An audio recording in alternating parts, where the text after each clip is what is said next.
کیا تم میرا نام سر کے بغیر نہیں لے سکتی؟ گناہ ہے لینا۔ زمار ڈرائیونگ پر دھیان دیتا بدمزہ ہو کر کہنے لگا، جس پر فضا نے اسے دیکھا۔ آپ میرے سر ہی تو ہیں، فضا فوراً سے اسے بولی۔ زمار نفی میں سر ہلا گیا۔ ہم دونوں دوست ہیں، زمار نے فضا مسکرا کر جواب دینے لگی۔ جی ہم دوست ہیں، زمار مسکرایا۔ ایک بات کہوں؟ زمار ڈرائیو کرتے ہوئے اسے اجازت مانگنے لگ گیا۔ جی بولیں۔ فضا اسے دیکھتے ہوئے اجازت دیتی کہنے لگی، تم پر اینک زیادہ سوٹ کرتی ہے۔ زمار مسکرا کر اسے بولا۔ فضا بھی مسکرا دی۔ دل کر رہا ہے آج تمہیں اپنے دل میں جو فیلنگز ہیں وہ بتا دوں، مگر چاہ کر بھی ہمت نہیں کر سک رہا۔ زمار ڈرائیونگ کرتے ہوئے دل میں خود سے سوچتا ہوا کہنے لگا، فضا کیا تم اور عاصم ایک دوسرے میں انٹرسٹڈ ہو؟ زمار نے اس سے فوراً سے سوال کیا، مگر فضا کو اس سے ایسے سوال کی ہرگز توقع نہیں تھی۔ یہ آپ کیا کہہ رہے ہیں؟ آپ ایسا سوچتے ہیں میرے بارے میں؟ زمار ایسا کچھ بھی نہیں، کچھ بھی نہیں۔ فضا خفکی سے اسے دیکھتے ہوئے تھوڑا اونچا لہجہ اختیار کیے بتانے لگی۔ زمار اسے دیکھنے لگ گیا۔ اس میں کوئی بری بات نہیں، کسی کو پسند کرنا بری بات نہیں ہے فضا، زمار نارمل انداز میں اسے بتانے لگا۔ فضا اسے ہی دیکھ رہی تھی۔ جی بالکل، کسی کو پسند کرنا بری بات نہیں، مگر بغیر جانے خود سے اندازے لگانا غلط ہے۔ ایسا کچھ بھی نہیں ہے، ایسا کبھی بھی نہیں ہو سکتا ہے۔ فضا ونڈ اسکرین سے نظریں باہر کی جانب کرتے ہوئے جواب دینے لگ گئی۔ آنکھوں میں آئی نمی کو وہ خود کے اندر اتارنے لگ گئی۔ مہندی کی تقریب شروع ہو چکی تھی، مہمانوں کی آمد و رفت بھی شروع ہو چکی تھی۔ تبھی عائشہ محترمہ اور عرید پہنچے۔ مہرین محترمہ اور سہیل صاحب نے ان دونوں کا استقبال بہت اچھے سے کیا۔ عرید اسٹیج پر جا کر بیٹھ گئے اور عائشہ محترمہ بھی ان کے ساتھ مہمانوں کو دیکھنے لگ گئی۔ تبھی منتہا بیگم کی فیملی آ گئی۔ وہ ایک دوسرے سے ملے۔ حنزہ کی نظر زاویار پر گئی۔ اسے حریرہ کی باتیں یاد آئی، مگر وہ اپنی سوچ چھٹک گئی۔ مبارک ہو۔ دامیر اسٹیج پر آتے ہوئے اسے دیکھ کر چہرے پر ہلکی سی مسکراہٹ سجائے کہنے لگا، شکریہ۔ وہ بھی مسکراتے ہوئے جواب دینے لگ گیا۔ دامیر اس کے پاس بیٹھ گیا۔ دامیر یقین نہیں ہو رہا ہے، کیا واقعی حریرہ مجھے مل گئی ہے؟ عرید اسے دیکھتے ہوئے سنجیدہ لہجے میں بولا۔ دامیر نے اسے دیکھا۔ اتنا بڑا خواب نہیں ہو سکتا عرید، یقین کر لے۔ دامیر اسے دیکھتے ہوئے فوراً سے کہنے لگا۔ عرید ہنس دیا۔ اب تو میری باری آئے گی۔ تبھی زمار اسٹیج پر چڑھتے ہوئے فوراً کہنے لگا۔ عرید اور دامیر نے اسے دیکھا۔ ابھی رک جا، پہلے میں کر لوں، تجھے تجربہ بتاؤں گا پھر کرے۔ عرید ہنستے ہوئے اسے دیکھ کر کہنے لگا، جس پر دامیر مسکرا کر نفی میں سر ہلا گیا اور زمار بھی ہنس دیا۔ بھائی تجربہ جیسا بھی ہوگا میں تو کروں گا، زمار کندھے اچکا کر کہتے ساتھ عرید کی دوسری طرف بیٹھ گیا۔ کیمرہ مین ان تینوں کی تصویریں لینے لگ گیا۔ وہ تصویریں لے رہے تھے۔ دامیر کی نظر حنزہ پر گئی جو زاویار سے بات کر رہی تھی۔ اس کے ماتھے پر شکنیں ابھریں۔ وہ اسٹیج سے اتر کر اس کی جانب بڑھنے لگا۔ اس کے قریب پہنچنے تک زاویار وہاں سے جا چکا تھا۔ حنزہ کی نظر دامیر پر گئی تو مسکرا دی۔ کیا بات کر رہی تھی اس سے؟ دامیر سنجیدہ لہجے میں اسے دیکھتا سوال کرنے لگا۔ بس ایسے ہی وہ ماموں نے اسے بلوایا تھا، وہ وہی کہہ رہی تھی۔ حنزہ اسے جواب دینے لگ گئی۔ دامیر خاموش ہو گیا۔ میں حریرہ کو لے آؤں، حنزہ کہتے ساتھ وہاں سے چلی گئی۔ دامیر اسے جاتا دیکھنے لگ گیا۔ کچھ ہی دیر میں سہیل صاحب اور مہرین محترمہ کے ساتھ حریرہ چلتے ہوئے آئی۔ ملٹی شیڈ لہنگے میں، اوپر گولڈن چولی پہنے، سر پر گولڈن دوپٹہ ہی اوڑے، ہونٹوں پر پنک لپسٹک لگائے، پھولوں کا زیور پہنے وہ بے حد خوبصورت لگ رہی تھی۔ عرید اسے آتا دیکھ کر فوراً اٹھ کھڑا ہوا اور جیسے ہی وہ اسٹیج کے قریب پہنچی عرید کا ہاتھ تھام کر اسٹیج پر چڑھ گئی۔ عرید نے اسے پہلو میں بٹھایا اور اسے دیکھنے لگ گیا۔ عرید سامنے دیکھیں، سب ہمیں دیکھ رہے ہیں۔ حریرہ 5 منٹ سے مسلسل اس کی نظریں خود پر محسوس کرتے ہوئے شرما کر کہنے لگی، دیکھنے دو۔ عرید اسے دیکھتے ہوئے مسکرا کر کہنے لگا، لوگ کیا سوچیں گے؟ وہ اسے دیکھتی آہستگی سے بولی۔ عرید کی نظریں ابھی بھی اس پر مرکوز تھی۔ جو بھی سوچنا سوچنے دو، میں اپنی زوجہ کو دیکھ رہا ہوں۔ عرید اسے فوراً جواب دیتا مسکرانے پر مجبور کر گیا۔ باری باری سب آتے گئے اور رسم ادا کرتے گئے۔ ڈانس وغیرہ ہلا گلا سب نے کیا اور پھر کھانا لگ گیا۔ سب مہمان کھانا کھانے لگ گئے۔ میرے پاس بھی کچھ دیر آ جاؤ، دامیر حنزہ کو مصروف سا دیکھ کر فوراً سے کہنے لگا۔ حنزہ نے اسے دیکھا، میں آپ کے پاس ہی تو ہوں۔ وہ اس کے پاس کھڑی ہوتی مسکرا کر بولی۔ دامیر بھی مسکرا دیا۔ کیمرہ مین کی نظر ان دونوں پر گئی۔ سر میم پلیز ادھر دیکھیں، وہ مسکراتے ہوئے انہیں دیکھ کر کہنے لگا، جس پر وہ دونوں مسکرا کر دیکھنے لگ گئے اور تصویر بن گئی۔ اچھا دامیر ادھر دیکھیں، ہم سیلفی لیں، حنزہ اپنے فون کا کیمرہ آن کرتے ہوئے فوراً سے کہنے لگی۔ دامیر اسے دیکھنے لگ گیا۔ حنزہ مجھے یہ سب نہیں پسند، دامیر فوراً سے منع کرتے ہوئے بولا۔ حنزہ نے اسے دیکھا۔ دیکھیں نا، ہماری شادی کو 5 ماہ ہو چکے ہیں، لیکن ہم دونوں کی ساتھ میں ایک بھی سیلفی نہیں ہے۔ حنزہ برا مان کر اسے دیکھتے ہوئے ضد کرتی کہنے لگی۔ دامیر دیکھنے لگ گیا۔ جلدی کرو، دامیر اسے سنجیدگی سے کہنے لگا اور کیمرے میں دیکھنے لگا۔ اتنی سڑیل شکل بنانی ہے تو نہیں لے رہی میں، مسکرائیں، ایسا لگ رہا ہے جسے زبردستی تصویر کھینچ رہی ہوں۔ حنزہ مڑ کر اسے دیکھتے خفکی سے بولی۔ دامیر اس کی بات پر ہنس دیا اور حنزہ نے تصویر کھینچ لی۔ کتنی اچھی ہے یہ نا؟ وہ تصویر کو خوشی سے دیکھتی چہک کر بولی اور دامیر اسے مسکرا کر دیکھنے لگ گیا۔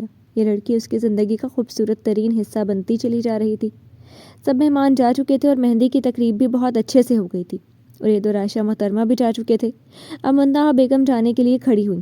دادی، دامیر میں یہیں رہ لوں؟ حریرہ کہہ رہی ہے۔ ہنسا دامیر اور منتہا بیگم کو دیکھتی فوراً سے پوچھنے لگی۔ دامیر نے اسے دیکھا۔ نہیں، تم میرے ساتھ گھر چل رہی ہو۔ دامیر اسے دیکھ کر صاف انکار کر گیا۔ ہنسا اسے دیکھنے لگ گئی۔ دامیر پلیز، وہ کل ارید بھائی کے گھر چلی جائے گی۔ ہنسا اسے ہر صورت منانے کی کوشش کرتے ہوئے کہنے لگی۔ دامیر نے اس کی طرف دیکھا۔ ہنسا، میں انکار کر چکا ہوں، چپ چاپ ساتھ چلو۔ دامیر کے کہتے ساتھ گاڑی کی طرف بڑھ گیا اور ہنسا مایوسی سے مہرین محترمہ، سہیل صاحب اور حریرہ سے ملتی گاڑی میں آ کر بیٹھ گئی۔ پورا راستہ خاموشی سے طے ہوا تھا۔ گھر آتے ہی ہنسا اور دامیر سیدھا روم میں چلے گئے اور ہنسا چینج کرنے کے لیے وارڈروب سے کپڑے نکالتی چینجنگ روم کی جانب بڑھ گئی۔ دامیر جان چکا تھا کہ وہ ناراض ہو گئی ہے، مگر وہ اسے منا لے گا، یہ اسے یقین ہے۔ وہ چینج کر کے کمرے میں آئی تو دامیر بھی بیڈ پر لیٹا نظر آیا۔ وہ اس جانب بڑھ کر خاموشی سے بیڈ پر لیٹی دوسری طرف کروٹ لیتی آنکھیں بند کر کے سونے لگی۔ ہنسا، دامیر نرم لہجے میں اسے پکارنے لگا۔ ہنسا نے سن کر انسنا کر دیا۔ ہنسا سنو، دامیر نے پھر سے اسے مخاطب کیا۔ مجھے نہیں سننی آپ کی بات، ہنسا لہجے میں خفگی جتلاتی اسے کہنے لگی۔ دامیر نے اس کی کلائی کو تھام کر گرفت مضبوط حائل کی اور اسے اپنی جانب کھینچا۔ وہ ننھی اور نازک جان اس کی جانب فوراً آ گئی۔ دامیر نے اسے فوراً اپنے حصار میں لیا۔ پیچھے ہوں، آپ گندے ہیں، ہنسا اس کی قید سے نکلنے کی صحیح کرتی ہوئی خفا سی بولی۔ دامیر نے اس کی پیشانی پر لب رکھا۔ مت چھوئیں مجھے، آپ بہت زیادہ گندے ہیں۔ ہنسا ناراضگی برقرار رکھتے ہوئے اس کی باہوں میں قید ہوئے بولی۔ اگر تمہیں اپنے پاس اپنے قریب محسوس کرنے سے میں گندا ہوں تو مجھے کوئی اعتراض نہیں۔ دامیر گھمبیر لہجے میں اسے کہتے ساتھ اس کے بالوں میں انگلیاں پھیرنے لگ گیا۔ جب دیکھیں تب غصہ کرنا، سڑو اکڑو۔ وہ منہ بسورے اسے لقب دیتی دامیر کو بے حد کیوٹ لگی۔ آنکھوں کو تمہاری عادت سی ہو گئی ہے ہنسا، تم نہیں دیکھتی تو شکایت ہوتی ہے۔ میرے احساس کو سمجھنے کی کوشش کرو، تمہارے لیے حریرہ اہم ہے، میں نہیں۔ دامیر ہنسا پر نظریں مرکوز کیے جذبات بھرے لہجے میں بولا۔ ہنسا نے اسے دیکھا۔ آپ پیار سے تو بھی کہہ سکتے تھے نا، نہیں اتنے غصے سے کہنے کی کیا ضرورت تھی؟ ہنسا اب کی بار اسے دیکھتے ہوئے افسردگی سے کہنے لگی۔ دامیر اسے دیکھنے لگ گیا۔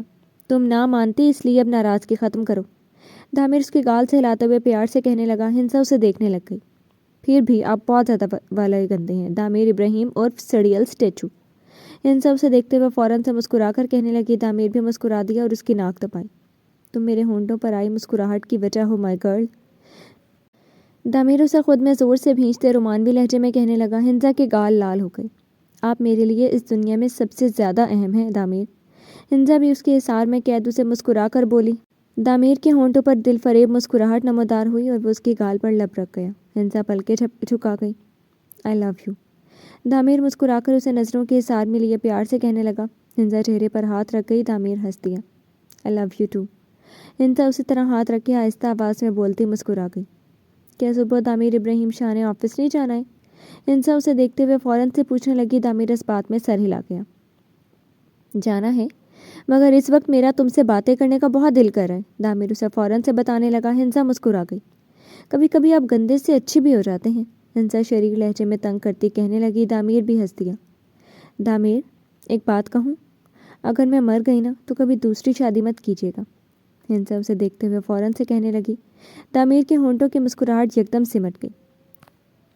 کیا فضول باتیں کر رہی ہو ہنسا، دامیر سرد لہجے میں اسے کہنے لگا۔ ہنسا نے اسے دیکھا اور ہنس دی۔ مذاق کر رہی تھی، اپنا چہرہ تو دیکھیں، ہنسا ہنستے ہوئے اسے دیکھ کر بولی۔ دامیر کے چہرے پر ابھی بھی سنجیدگی سجی ہوئی تھی۔ مجھے مذاق میں بھی یہ بات پسند نہیں آئی ہے، آج کے بعد ایسے فضول بات کرنے کا سوچنا بھی مت، دامیر لہجے میں سنجیدگی سجائے اسے کہنے لگا۔ ہنسا اسے دیکھ رہی تھی۔ ایک بات کا یقین ہو گیا ہے کہ سڑیل اسٹیچو دامیر ابراہیم شاہ اپنی پیاری کیوٹ سی بیوی سے بہت محبت کرتے ہیں، ہنسا اس کے چہرے پر ہاتھ رکھے مسکرا کر کہتے ساتھ اس کی پیشانی پر جھک گئی۔ دامیر اس کے ہونٹوں پر اپنا لمس محسوس کرتا مسکرا دیا۔ اسی طرح باتیں کرتے کرتے ان دونوں کی آنکھ لگ گئی۔ ہنسا دامیر کے حصار میں پرسکون سی سو رہی تھی۔ کاش تم میری ہو جاتی، میں تمہیں دامیر سے بھی کئی گنا زیادہ پیار کرتا، تم میری بچپن کی محبت ہو ہنسا۔ زاویار ہنسا کی تصویر کو دیکھتے ہوئے دل میں کہنے لگا۔ ایک موتی ٹوٹ کر رخسار پر گرا۔ کیا تمہیں ایک بار بھی میرا خیال نہیں آیا؟ کاش میں کبھی بھی لندن نہیں جاتا تو تم اس دامیر کی نہیں ہوتی، تم میرے لیے بنی تھی، میں نے کبھی خواب میں بھی نہیں سوچا تھا کہ تم میرے علاوہ کسی کی ہو جاؤ گی۔ زاویار اس کی تصویر کو دیکھتے ہوئے کہتے ساتھ آنکھیں بند کر گیا۔ جس دن سے اسے ہنسا کی شادی کا معلوم ہوا تھا وہ کس اذیت سے گزر رہا تھا یہ صرف وہی جانتا تھا۔ جی تو فرینڈس، کیسی لگی آپ کو آج کی ایپیسوڈ؟ امید ہے آپ کو پسند آئی ہوگی۔ کمنٹ سیکشن میں اپنی رائے کا اظہار کرنا مت بھولیے گا۔ پھر حاضر ہوں گی نیو ایپیسوڈ کے ساتھ، تب تک کے لیے اجازت دیجیے۔ شکریہ، اللہ حافظ۔